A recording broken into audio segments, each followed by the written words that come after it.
الحمد لله رب العالمين والصلاة والسلام على رسوله الكريم وعلى آله وأصحابه أجمعين إلى يوم الدين. أما بعد، إن خير الحديث كتاب الله وخير الهدي هدي محمد صلى الله عليه وسلم وشر الأمور محدثاتها وكل محدثة بدعة وكل بدعة ضلالة وكل ضلالة في النار أو كما قال عليه الصلاة والسلام.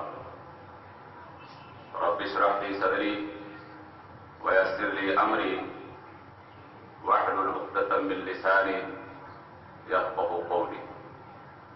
رب يسر ولا تعسر وتمم بالخير. تمام تعریف اللہ رب العزت کے لیے ہے. درود و سلام ہو حضرت محمد صلی اللہ علیہ وسلم. حاضرین محترم، آج قبر کے سوالات کے سلسلے میں کچھ باتیں آپ کے سامنے عرض کرنی ہیں. یہ سوالات بہت اہم ہیں اور قبر کے پہلے مرحلے کی بڑی اچھی عکاسی ہو جاتی ہے ان احادیث سے جس میں قبر کے سوالات بیان کیے گئے. اگر مسلمانوں سے پوچھا جائے کہ قبر میں کتنے سوال ہوتے ہیں تو 90% آبادی کہے گی 3 سوال. اور اگر علماء سے پوچھا جائے کہ قبر کے کتنے سوال ہوتے ہیں، کتنے سوال ہوں گے قبر میں، تو ان کی بھی 70% آبادی یہی بتائے گی کہ 3 سوال. جبکہ ایسا نہیں. مسلمانوں نے اپنا تحقیقی ذہن بالکل ختم کر دیا.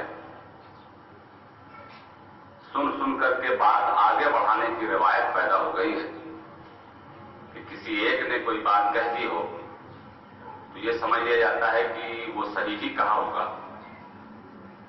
اور اسی کو پھر آگے بڑھا دیا جاتا ہے. جبکہ قرآن مجید الگ مزاج بناتا ہے. کوئی بھی بات سنو، اگر اس کو آگے منتقل کرنا ہے تو پہلے اس پر تھوڑی سی تحقیق کرو. وہ تحقیق اگر آپ کے اندر علم ہے تو آپ ان حوالوں کے مدد سے اس کی تحقیق کر سکتے ہیں. علم نہیں ہے تو 2-4 لوگوں سے بات کر کے جو اہل علم ہیں ان سے آپ تحقیق کر سکتے ہیں. قبر کے سوالات میں جو بنیادی سوال ہم نے چھوڑا ہے یہ وہی سوال ہے جس کو آپ ماسٹر کوشچن کہہ سکتے ہیں، مرکزی سوال کہہ سکتے ہیں. اس ایک سوال کے جواب پر عمل کر لینے سے 3 سوالات خود بخود حل ہو جاتے ہیں. 3 جو سوالات ہیں کہ تمہارا رب کون ہے، تمہارا دین کیا ہے اور محمد صلی اللہ علیہ وسلم کے بارے میں کیا خیال ہے، یہ 3 سوالات خود بخود حل ہو جاتے ہیں اس چوتھے سوال سے. اور چوتھے سوال میں وہ بنیادی بات ہے جو مسلمان چھوڑ کے بیٹھا ہے اور ہر کوئی اس کو چھپائے ہوئے ہے. میں تو نہیں کہوں گا چھپائے ہوئے ہے، چھوڑے ہوئے، کیونکہ اسے خود پتا نہیں. لوگوں نے بیان کر دیا، علماء نے بیان کر دیا، تفسیروں میں سن لیا، اصل روایت ہم نے دیکھی نہیں. بھئی حدیث اگر بیان ہو رہی ہے وہ کسی طرف حوالے سے ہوگی کہ بھئی یہ بخاری ہے، شریف کی ہے اور دیگر کتاب. تو میں آپ کو آج وہ مفصل روایت سنا دیتا ہوں جس میں 4 سوالات ہیں اور چوتھا سوال بہت ہی ہے. قبر کے سوال کے سلسلے میں بخاری میں بھی 2 روایت موجود ہیں جو ذرا مختصر ہے، ترمذی میں بھی ہے، ابو داؤد میں سب سے مفصل روایت ہے. وہ میں آپ کو سنا دیتا ہوں اور پھر کچھ ضروری نکات جو ابو داؤد میں نہیں بیان ہوئے میں بخاری کے حوالے سے آپ کے سامنے پیش کر دوں گا. اس طرح سے قبر کا پورا نقشہ ہمارے ذہن میں آ جائے گا. تو ابو داؤد کی جو روایت ہے وہ حدیث نمبر 4753 ہے. انٹرنیشنل نمبرنگ کے مطابق حدیث کی کتابوں میں دو طرح کے نمبر پائے جاتے ہیں حدیث کے. ایک نمبر وہ ہے جو علاقے والوں نے اپنے حساب سے لگا رکھے ہیں. تو ہندوستان میں جو بخاری مسلم اور ابو داؤد مل جائے گی اس کے نمبر کچھ الگ ہوں گے. سعودی عرب میں جو کتابیں ملیں گی اس کے نمبر کچھ آگے پیچھے ہوں گے. تو ایک نمبر انٹرنیشنل نمبر ہو رہا ہے, یہ پوری دنیا میں چلتا ہے. تو اس کا میں نمبر آپ کو بتا رہا ہوں. ہو سکتا ہے آپ کے گھر میں جو حدیث ہو اس میں 2 4 6 آگے پیچھے ہو سکتی ہے. اگر آپ کے پاس ہے, ڈھونڈنا چاہتے ہیں, تو جو نمبر میں بتا رہا ہوں اس سے 2 4 10 حدیث آگے پیچھے دیکھ لیجیے گا, مل جائے گی انشاءاللہ. انٹرنیشنل نمبر کے مطابق 4753 نمبر کی حدیث ہے ابو داؤد. یہ برا بن عازب رضی اللہ تعالیٰ عنہ سے روایت ہے. حدیث بہت طویل ہے, میں اس کے خاص پوائنٹ آپ کے سامنے پیش کروں گا. فرماتے ہیں کہ خرجنا مع رسول اللہ فی جنازۃ رجل من الانصار, کہ ہم لوگ ایک مرتبہ انصار کے ایک صاحب کے جنازے میں نکلے. یعنی رسول اللہ صلی اللہ علیہ وسلم اور آپ کے اصحاب ایک جنازے کے ساتھ گئے.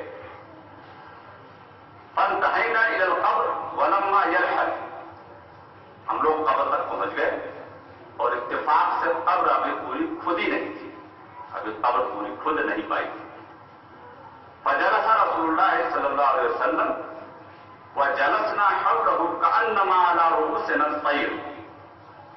تو رسول اللہ صلی اللہ علیہ وسلم بیٹھ گئے اور ہم بھی آپ کے گرد اس طرح خاموشی سے بیٹھ گئے جیسے ہمارے سروں پر پرندے بیٹھے ہوں, ذرا بھی ہلیں گے تو اڑ جائیں گے. یعنی بہت سنجیدگی کے ساتھ.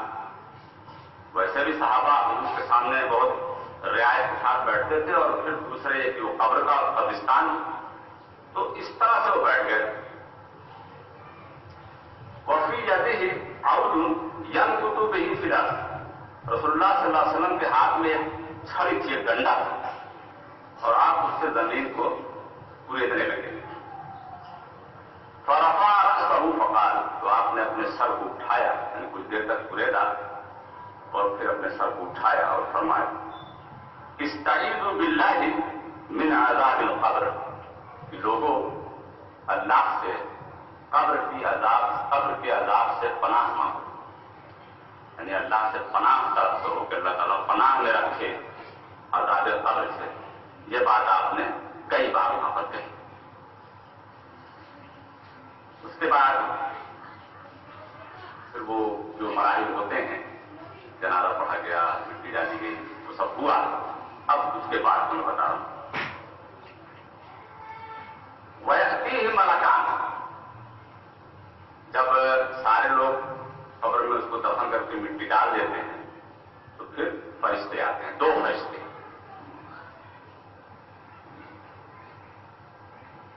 قبر اور جنازے کے تعلق سے مفصل بات ہو سکتی ہے, جس میں ڈیٹیل آ سکتی ہے شروع سے, روح نکلنے سے لے کر کے حساب کتاب تک ایک لمبا بیان ہے. میں خاص آج سوالات کے اوپر بات کر رہا ہوں, انشاءاللہ کبھی ترتیب دے کر کے وہ بھی میں آپ کے سامنے بیان کر دوں گا. تو اس میں یہ آپ کو ملے گا کہ جب مٹی دے کر کے لوگ وہاں سے چلیں گے تو مردہ لوگوں کے قدموں کی آہٹ کو سن رہا ہوگا. اس کو یہ پتہ چل رہا ہوگا کہ لوگ چھوڑ کر کے مجھے جا رہے ہیں. اس کے سلسلے میں ہے مثلاً کہ وَإِنَّهُ يَسْمَعُ خَفْقَ نِعَالِهِمْ, حال یہ ہوگا کہ مردہ لوگوں کے جوتوں کی آواز کو سن رہا ہوگا. تو اس طرح سے ہوگا. تو پھر اس کے بعد فرشتے آ جائیں گے. وَيَأْتِيهِ مَلَكَانِ فَيُجْلِسَانِهِ, تو فرشتے 2 آئیں گے اور اس کو اٹھا کر کے بٹھائیں گے, وہ بیٹھ جائے گا. فَيَقُولَانَ لَهُ, تو اس سے سوالات کریں گے, اس سے کہیں گے, فرشتے کہیں گے من ربک, تمہارا رب کون ہے؟ فیقول, تو وہ جواب میں عرض کرے گا ربی اللہ, میرا رب اللہ ہے. فیقولان لہ, پھر اس سے پوچھیں گے ما دینک, تمہارا دین کیا ہے؟ وہ کہے گا فیقول دین الاسلام, میرا دین اسلام ہے. اللہ نے اپنے دین کا نام اسلام رکھا، ان الدین عند اللہ الاسلام. تو جو لوگ اسلام کو مانے رہیں گے وہ وہاں کہیں گے کہ میرا دین اسلام ہے. اللہ تعالیٰ کو اپنے دین سے مطلب ہے. اس کو آپ کے بنائے مسالک، آپ کی بنائی جماعتوں سے کوئی مطلب نہیں ہے، نہ وہ سوال کرے گا. البتہ اس بنانے کی وجہ سے اگر دین پر کوئی گڑبڑی آپ نے پیدا کی ہے تو اس کا حساب آپ کو دینا پڑ سکتا ہے، پڑے گا. تو اللہ تعالیٰ پوچھیں گے، فرشتے پوچھیں گے تمہارا دین کیا ہے؟ وہ کہے گا کہ اسلام ہے. ما هذا الرجل الذي بعث فيكم. اس آدمی کے بارے میں کیا خیال ہے جو تمہارے درمیان بھیجے گئے تھے؟ یعنی نبی صلی اللہ علیہ وسلم کے بارے میں پوچھا جائے گا کہ ان ہستی کے بارے میں تم کیا کہنا چاہو گے جو مبعوث کیے گئے تھے تمہارے درمیان؟ فیقول، تو کہے گا هو رسول اللہ صلی اللہ علیہ وسلم، کہ وہ اللہ کے رسول ہیں، وہ اللہ کے رسول ہیں. بخاری میں اس سوال کے جواب میں ایک دوسرا جواب دیا ہوا ہے. سب ایک ہی جیسے ہے، کیونکہ حدیث جو ہے وہ روایت بالمعنی ہوتی ہے. روایت بالمعنی کا مطلب یہ ہے کہ نبی صلی اللہ علیہ وسلم نے کچھ فرمایا ہے، ہم اسی کی روشنی میں وہ بات آپ کو بتا رہے ہیں. ایسا نہیں کہ رٹ لیا پہلے جیسے قرآن کو اور پھر اس کو منتقل کیا. ایسا بہت کم ہوا. زیادہ تر حضور نے ایسے فرمایا، جملے حضور کے کچھ اور رہے ہوں گے، ہم نے کچھ اور کر دیا، بس یہی بات. اس میں پوچھا جائے گا کہ ما كنت تقول في هذا الرجل لمحمد. یہ بخاری کی روایت ہے کہ تم ان آدمی کے بارے میں جن کا نام محمد ہے کیا کہنا چاہو گے، کہنا چاہو گے؟ تو وہ کہے گا فاما المؤمن فیقول، تو مومن کہے گا اشہد انہ عبد اللہ ورسولہ، کہ میں گواہی دیتا ہوں کہ اللہ کے بندے اور اس کے رسول ہیں. اور یہاں پر یہ ہے کہ وہ کہے گا وہ اللہ کے رسول ہے. سبھی بات ایک ہی ہے اور بیان کرنے کے الفاظ الگ ہے. وہ کہے گا کہ ہاں وہ رسول تھا. فیقولان، اب یہ ہے چوتھا سوال جو ہم بیان نہیں کرتے یا جانتے ہیں. اب وہ پھر پوچھیں گے وما یدریک، یہ تین جواب اس کو پتا کیسے چلا؟ یعنی تو نے یہ جواب صحیح دے کیسے دیا؟ فیقول، تو وہ جواب دے گا قرأت کتاب اللہ، کہ میں نے اللہ کی کتاب کو پڑھا ہے، میں اللہ کی کتاب پڑھتا تھا. فآمنت بہ، اور اس میں جو کچھ بھی تھا اس پر میں ایمان رکھتا تھا، اس پر ایمان لایا. وصدقت، اور میں نے اس کی تصدیق کی، یعنی اس میں جو بات تھی اس کو کر کے میں نے سچ کر دکھایا. یہ ہے چوتھا سوال جو کوئی نہیں بتاتا یا کوئی نہیں جانتا یا کم لوگ جانتے ہیں. یعنی قرآن ہم چھوڑے ہوئے ہیں. مسلمانوں کے یہاں قرآن مجید اپنے اصل مقام سے ہٹی ہوئی کتاب ہے. قرآن کے بارے میں ہی صرف یہ تصور ہے کہ قرآن پڑھنے کا مطلب یہ ہے کہ صرف لفظ پڑھنا. دنیا کی کوئی کتاب، کوئی مضمون، کوئی تحریر جس کے بارے میں جب یہ کہا جائے کہ میں نے یہ پڑھا ہے تو سامنے والا یا خود کہنے والا یہ سمجھے یا یہ کہنا چاہ رہا ہو کہ میں نے صرف لفظ پڑھا ہے، مطلب مجھے نہیں معلوم. میں نے اخبار پڑھا ہے، میں نے رسالہ پڑھا ہے، میں نے کتاب پڑھی ہے، میں نے خط پڑھی ہے. اس کے اندر خود بخود یہ بات شامل ہے کہ جو کچھ اس میں درج ہے وہ آپ نے سمجھا ہے. پڑھنے میں یہ چیز ہے ہی نہیں، پر سمجھے نہیں آپ. صرف قرآن کے ساتھ یہ معاملہ ہے کہ جب کہا جاتا ہے قرآن کی تلاوت کرو، قرآن کو پڑھو، اس میں اجر ہے. قرآن پڑھنے والے کو ایک ایک حرف پر 10 نیکیاں ملتی ہیں. تو ہم یہ کہہ رہے ہوتے ہیں کہ اس کے معنی مطلب سے کوئی مطلب نہیں، صرف اس کے لفظ کو پڑھ لو ہمارے لیے کافی. یہ ہم نے قرآن کا مقام دے دیا. یہی وجہ ہے کہ ہماری حالت بالکل غیر ہے. بھائیو، قرآن کا ایک اصل مقصد ہے، وہ اصل مقصد ہے اس سے رہنمائی حاصل کرنا، اس سے ہدایت دینا. اصل چیز جب ادا ہوتی ہے تو بقیہ تمام چیزیں فائدہ مند ہوتی ہیں. نماز میں اصل فرض ہے. فرض آپ ادا کریں گے تو جتنے بھی نوافل ہیں